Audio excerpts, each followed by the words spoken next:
Yeah, I thank God for this wonderful opportunity to celebrate my birthday this day, 31st May 2020. Today is my 53rd birthday anniversary. It has been God all the way. My being alive today is just because of the grace of God upon my life. I died when I was 35 years old.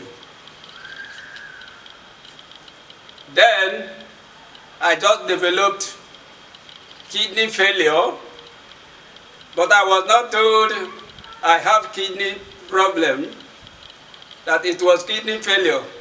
I was going up and down, going from place to place, until I decided to go to Lagos. And on our way to Lagos, I passed out inside the vehicle. Glory be to God that it was my cousin who was driving us to Lagos, myself and my wife. My cousin, now Reverend Canon Victor Ikedia, he was taking us to Lagos when I passed out in his car. They didn't know what to do. They were contemplating whether to go to continue the journey or to go back. But as they were contemplating on that, one road safety man ran into them and took them to hospital in the Jabode. So then in the Jabode, January 2003, that they told me I have kidney problem and that I need dialysis or a kidney transplant. But God has been so merciful upon me. I struggled all the way from that 2003 to 2004.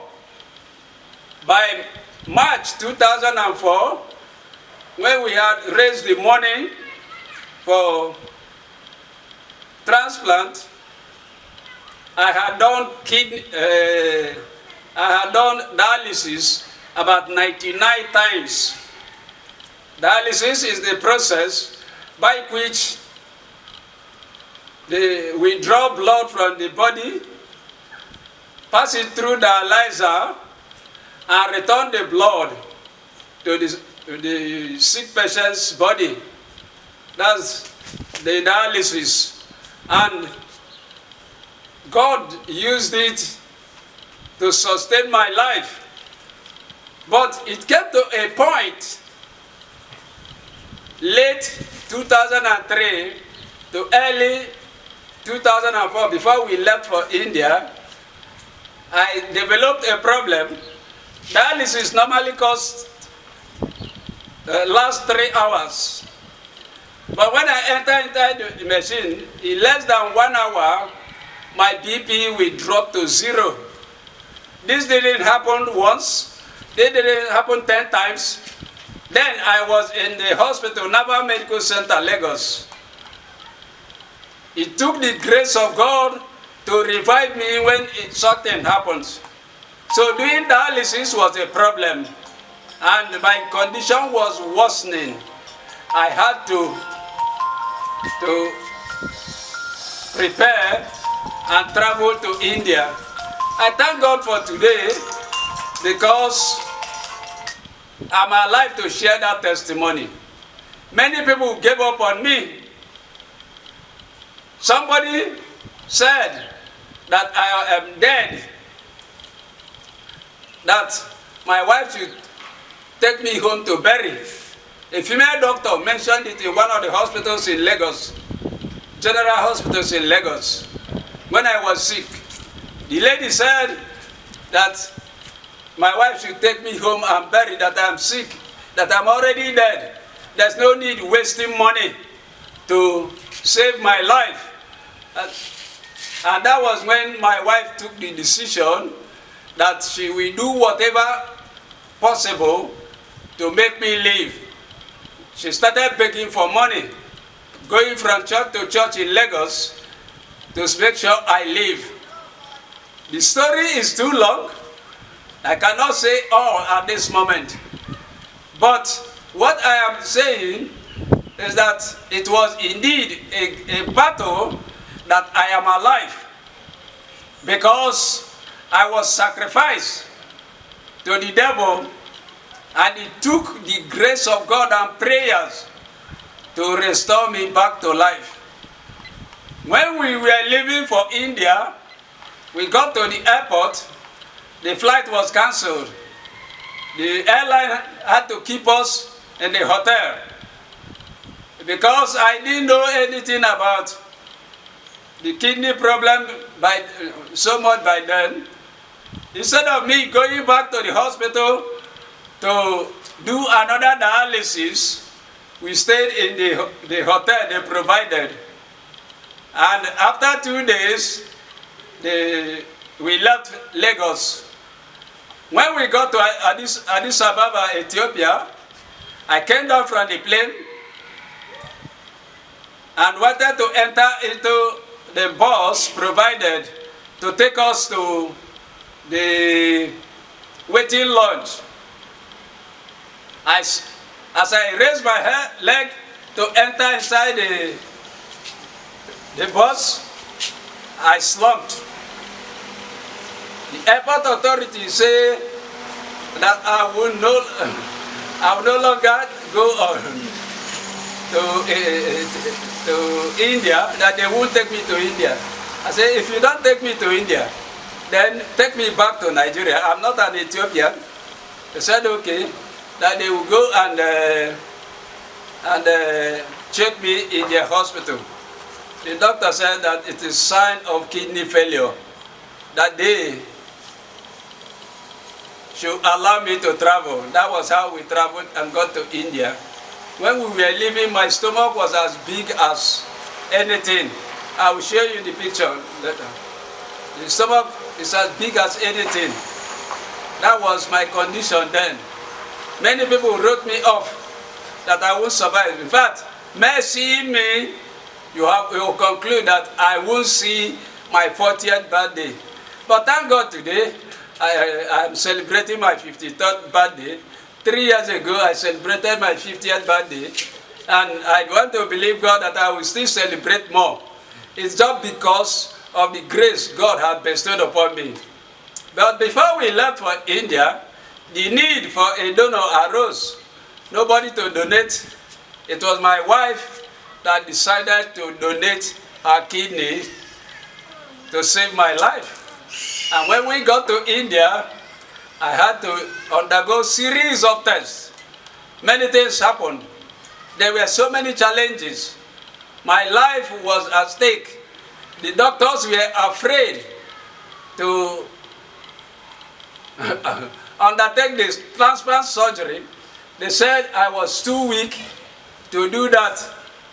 But I encouraged them. I told them, go ahead, that nothing will happen to me, because I know that I have a living God. And after that, on April 16th, 2004, I did the first kidney transplant. My wife donated. In the process of removing one of her kidneys, she lost one of her ribs. And the irony there is that God took one of the ribs of Adam to make a woman. And now my wife had lost one of the ribs to save my life. I think that is the irony there. God knew why he allowed it to be so. But I thank God today she's hale and healthy. You won't even know that she's living with one kidney, and myself living with one kidney. Most people are afraid to donate, thinking that when they remove one kidney, they will lose everything. But it is not so. Human being can survive with one kidney only. And if you are watching me, I want to tell you that you can donate your kidney. if you have a healthy kidney and nothing will happen to you. So my wife donated and we came back. Life became normal and I started living. I was posted to serve in All Saints Church, Obio. And on July 2nd, Monday, 2007, I went to Umunede from Obio to open my email address and register for GCE. As I was coming back, I was on a motorcycle from nowhere at a very close range. A very big black goat ran into the road. There was no way I could avoid it. I had to run over the goat, and the force carried me from the machine and used my face to scrawl on the road. Where the force dropped me, that was where I lied. But thanks be to God, who have planned for my life. One of my members was in Umunede that day. The man sighted me. He was able to recognize that I'm the one. Sighted me and ran and took me to hospital. As a kidney transplant patient, you don't take harsh drugs, hard treatment. But I was unconscious. I couldn't tell them about myself, so they gave me all the treatment. And by then, I was rationing my drugs. There was no money to buy drugs. I was rationing it. So,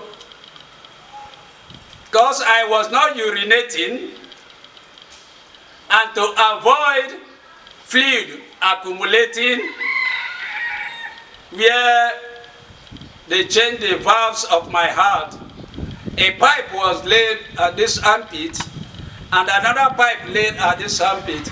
I lied on the bed face up for almost 21 days. I didn't turn to the right, I didn't turn to the left. It was a great pain. I was in anguish throughout that period, and I was crying. But God granted me the grace to lie down. At a point, my back were paining me and I was about to start peeling. But God was still on my side and decided to keep me. I thank God for today that I'm saying this. The way I'm saying it, it will look as if it was so easy. It was actually painful. It was a great challenge for us. Even raising the money was a great challenge. But God just did it. He gave me that grace. And that is why I said I died when I was 35. But today, I'm celebrating my 53rd birthday. And I'm believing God to celebrate more years ahead. Not because I have the money to take care of myself, but because of the grace of God upon my life. I thank God for today. When finally we have done that heart surgery, we went back to the former hospital for transplant. And by the grace of God, September 2008, we were able to do the transplant. And I've been living since then. I have been on immunosuppressive drug, why people eat their food to build their immune system and resist sickness.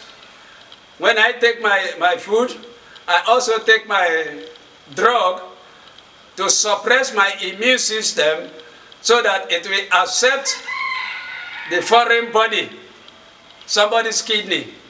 So that is why sometimes our lives, those of us who did transplant, our lives is very fragile. Coupled with the heart surgery. If I open my cloth now, you see the mark of where the surgery, it was a major surgery. they opened it from here, from my neck, near my neck here, down to my navel. That was how they opened me and fixed. I was scheduled to go back after 10 years. I went back 2 years ago.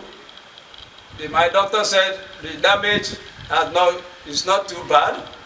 I can still manage it because of my kidney problem. Because undergoing another surgery as a kidney patient is putting my life in danger. And my doctor was magnanimous and said, go. And God has been keeping me. I want to believe God that He will keep me. So I want to use this opportunity to thank all that have supported me. Many people have sustained me in their prayers. And they kept praying for me. My brother Ozamaka, Pastor Ozamaka, took time to pray for me in that 2004. Many people in Asaba Diocese, many people that heard about it, they were praying for me. I appreciate all that prayed for me. Your prayer has sustained me to see this day. I appreciate what the Church of Nigeria did for me. I appreciate what Delta State government under Ibori, under Udua did for me, and presently under Okowa. I appreciate all they did for me. I thank the retired primate of Church of Nigeria, Most Reverend Nicholas Oko, for the wonderful work he did. My wife was troubling him when he was the bishop here in Asaba Diocese. But he took me as his son and decided to do whatever he can to save my life. And that is the grace of God upon me. Many people have supported me with money. Many people have supported me in so many ways, through their counseling, through their prayer, and all and all. I appreciate you all. As I celebrate my birthday, I have every reason to say thank you to all of you. Wherever you are, I can't mention your names one after another, but Almighty God will bless you people. Because through your prayers, through your support, I'm alive celebrating my 53rd birthday. And I want to believe God that I will celebrate more years ahead. Thank you so very much for watching. May God bless you. And use this testimony to touch your lives. Wherever you are, if you have problem, you are sick, you have kidney problem, I just want you to believe God, and God will do it. You may not necessarily have a divine healing, but the way God will do it will surprise you. Whatever may be your sickness, I know that God sustained me so that He will use my testimony to touch somebody's life. By the grace of God, I want to do a very elaborate testimony where I can tell you more of what happened. I just tried very little to abridge what happened. So don't give up in your struggle, in your challenge. Don't give up. Many people will have written you off. They will have buried yourself before you died. But don't give up. They are not the owners of your life. God is the owner of your life. When the female doctor told me that I'm dead, I said, you are not the owner of my life. I thank God I'm alive. If it's possible to see that woman, if she's alive even, she will be surprised because what she thought didn't come to pass. Thank you so much for listening. Thank you for watching. God bless you.